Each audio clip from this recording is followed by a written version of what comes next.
Muito bem, vamos estudar citação com base no artigo 366 do CPP.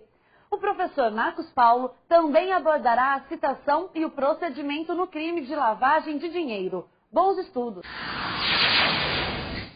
A Lei de Lavagem de Capitais, a Lei 9.613, foi recentemente alterada pela Lei 12.683.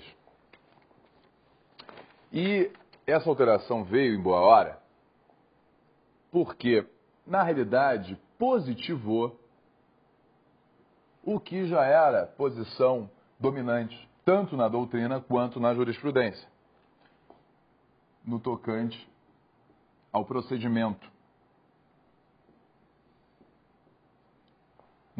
relacionado a crimes de lavagem de dinheiro. Então, a Lei 12.603, a Lei 12.683, de 9 de julho de 2012, alterou o artigo 2º, parágrafo 2º, da Lei 9.613, de maneira a deixar claro o seguinte: no processo por crime previsto nessa lei, não se aplica o disposto no artigo 366 do CPP, devendo o acusado que não comparecer nem constituir advogado ser citado por edital, prosseguindo o feito até o julgamento com a nomeação de defensor dativo. Pois bem, qual era a confusão que nós tínhamos na redação originária do artigo 2º, parágrafo 2º da Lei 9.613? É interessante fixar um breve introito do tema, um breve histórico, para que você possa se situar melhor a respeito do assunto. Pois bem, o que ocorre? Percebam, estamos falando de uma lei que é originariamente de 98. Pois bem,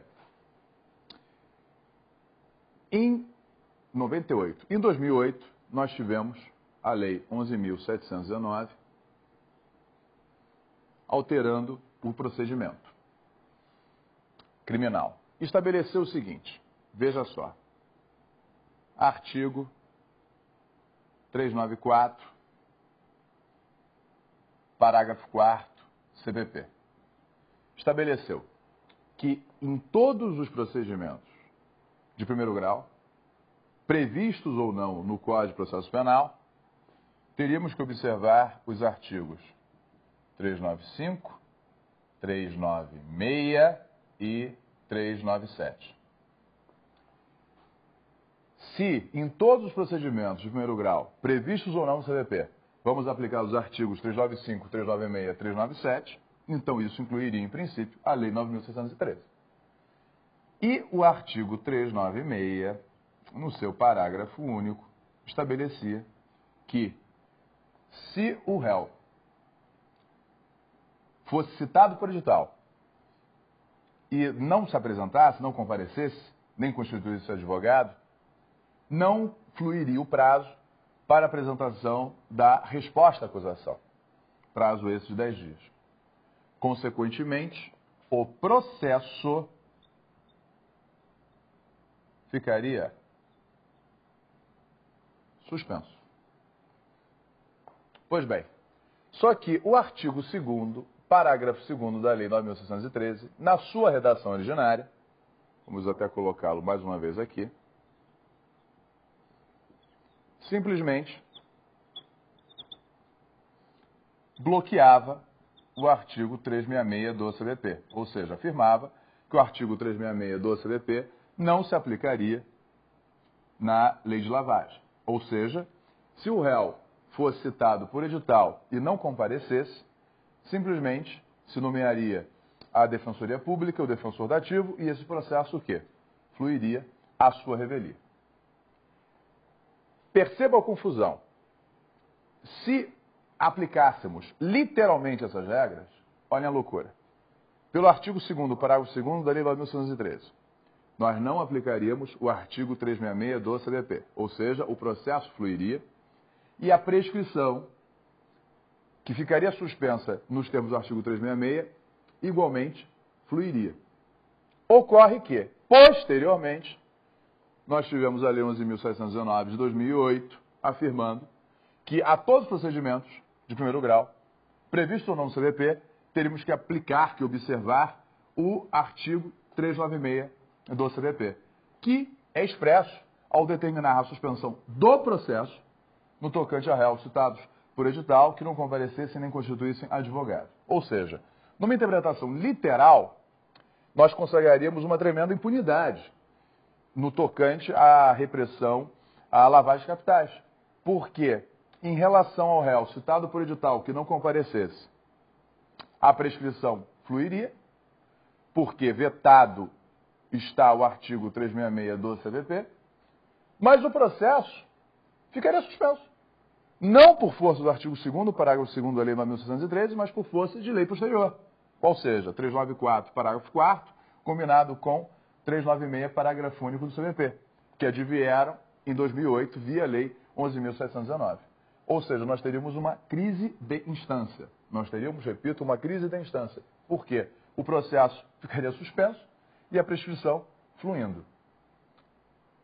Pois bem, diante, de toda essa perplexidade, qual era a posição já dominante na doutrina, já dominante também na jurisprudência?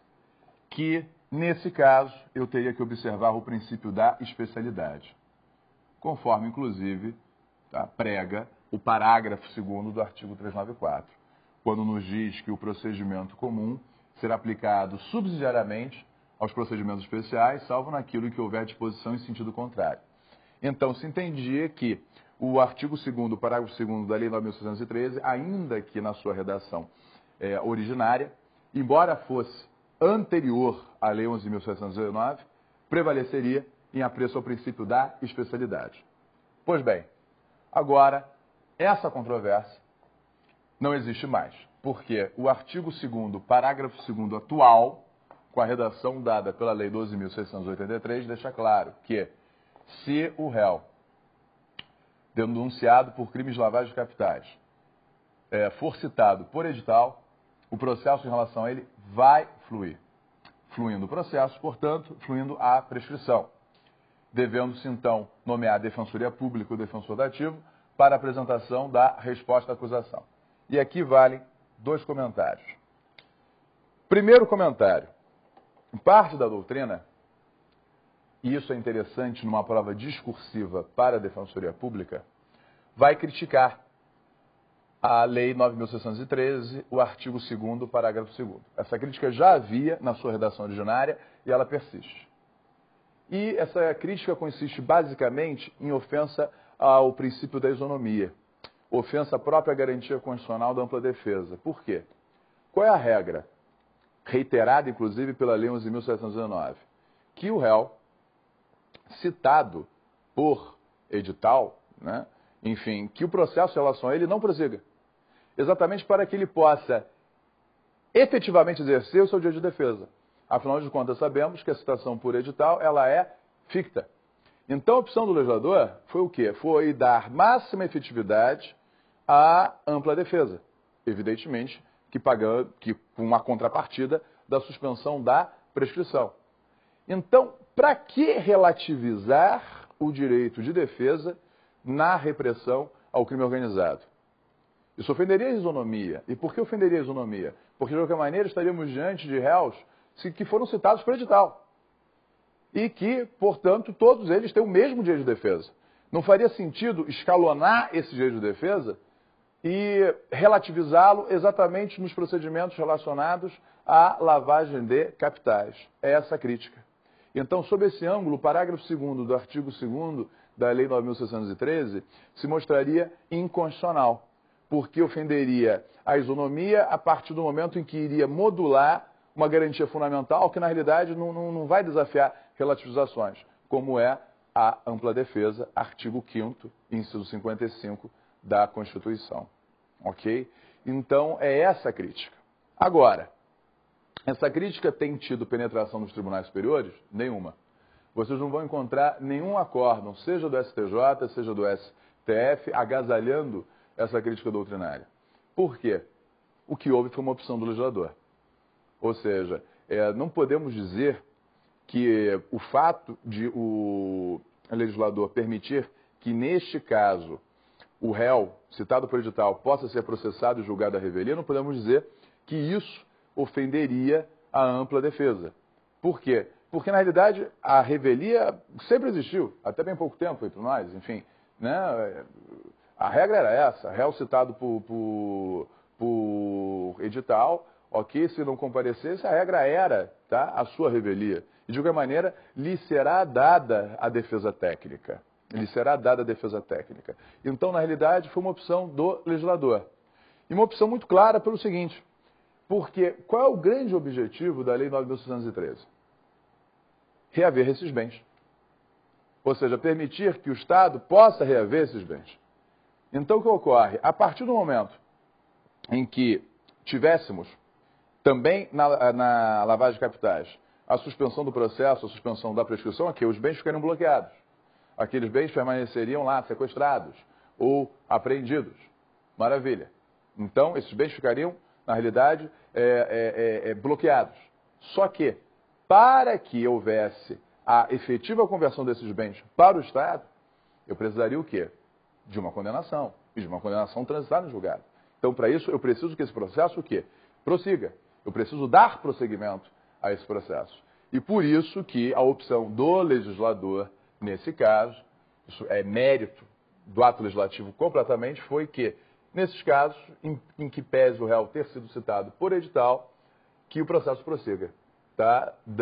Abrindo-se vista à Defensoria Pública para a apresentação da resposta à acusação no prazo de 10 dias.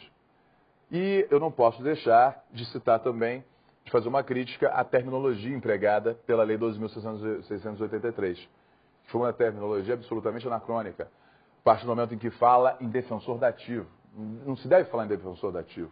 As defensorias públicas hoje são uma realidade e são hoje o maior instrumento, o instrumento mais valioso de acesso à justiça. Então, quando se pensa, né, em várias unidades da federação começando a implementar as suas defensorias públicas, como são as hipóteses dos estados do Paraná, recentemente o estado de Santa Catarina, falar em defensor dativo é um retrocesso em termos de acesso à justiça, em termos de ampla defesa. Então, o legislador aqui foi infeliz. Ele deveria ter mencionado que réu citado por edital na lavagem de capitais, não comparecendo, não constituindo advogado, abre-se vista à Defensoria Pública para apresentação da resposta à acusação no prazo de 10 dias.